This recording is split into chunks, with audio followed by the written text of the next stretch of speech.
പ്രിയപ്പെട്ടവരെ, ഇത് പറയാനൊരു കാര്യം കൂടിയുണ്ട്. എല്ലാവർക്കും ബിഗ് ബോസ് കോർണറിന്റെ പുതിയൊരു വീഡിയോയിലേക്ക് സ്വാഗതം. ഏറ്റവും പുതിയ ന്യൂസ് അപ്ഡേറ്റ്സിനായി ഈ ചാനൽ മറക്കാതെ സബ്സ്ക്രൈബ് ചെയ്യുക. മലയാളം ഇൻഡസ്ട്രിയിൽ തന്നെ ഏറ്റവും വലിയ ചർച്ച വിഷയമായിരുന്ന കേസ് തന്നെയായിരുന്നു ദിലീപിന്റെ കേസ്. ഇന്നലെ ഡിസംബർ 8 കോടതി 9 വർഷങ്ങൾക്ക് ശേഷം കുറ്റവിമുക്തനാക്കിയിരിക്കുകയാണ്. ദിലീപിനെ കുറ്റവിമുക്തൻ ആക്കിയതിനു പിന്നാലെ ഇങ്ങനെയൊരു കോടതി വിധിയോട് വിയോജിപ്പ് നിരാശ അറിയിച്ചും നിറയെ പേർ രംഗത്ത് വന്നുകൊണ്ടിരിക്കുകയാണ്.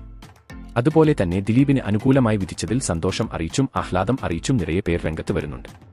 പല നടന്മാരും ദിലീപിനെ അനുകൂലിച്ചുകൊണ്ടും പ്രതികൂലിച്ചുകൊണ്ടും രംഗത്ത് വരുമ്പോഴും ജനങ്ങൾ മുഴുവൻ ഉറ്റുനോക്കിക്കൊണ്ടിരിക്കുന്ന തലതൊട്ട അപ്പന്മാർ എന്ന് വിശേഷിപ്പിക്കുന്ന 2 വ്യക്തികളാണ് മോഹൻലാലും അതുപോലെ മമ്മൂട്ടിയും.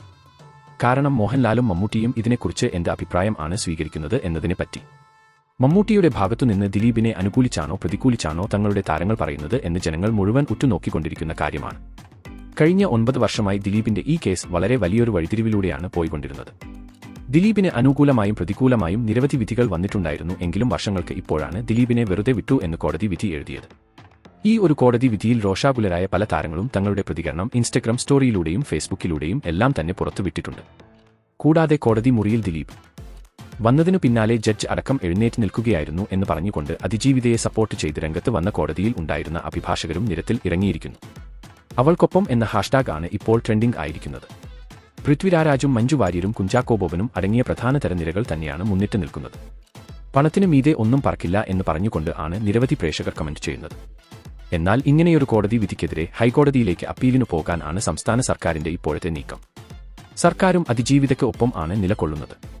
പൾസർ സുനിയെ കുറ്റക്കാരൻ ആക്കി ദിലീപിനെ വെറുതെ വിട്ടത് എന്തിനാണ്? ദിലീപ് അല്ലേ പൾസർ സുനിക്ക് കൊട്ടേഷൻ കൊടുത്തത്? അത് സുനി തന്നെ പറഞ്ഞത് അല്ലേ? 28 പേരെ എന്തിനാണ് മൊഴി മാറ്റി പറയിപ്പിച്ചത് എന്ന് തുടങ്ങി നിരവധി ചോദ്യങ്ങളാണ് ദിലീപിനെതിരെ ഉയരുന്നത്.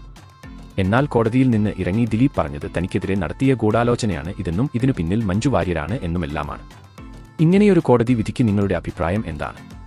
നിങ്ങളുടെ അഭിപ്രായം കമന്റ് ചെയ്യാൻ മറക്കല്ലേ. അപ്പോൾ ഇതുപോലത്തെ കൂടുതൽ വാർത്തകൾ അറിയാൻ ഈ ചാനൽ മറക്കാതെ സബ്സ്ക്രൈബ് ചെയ്യുക.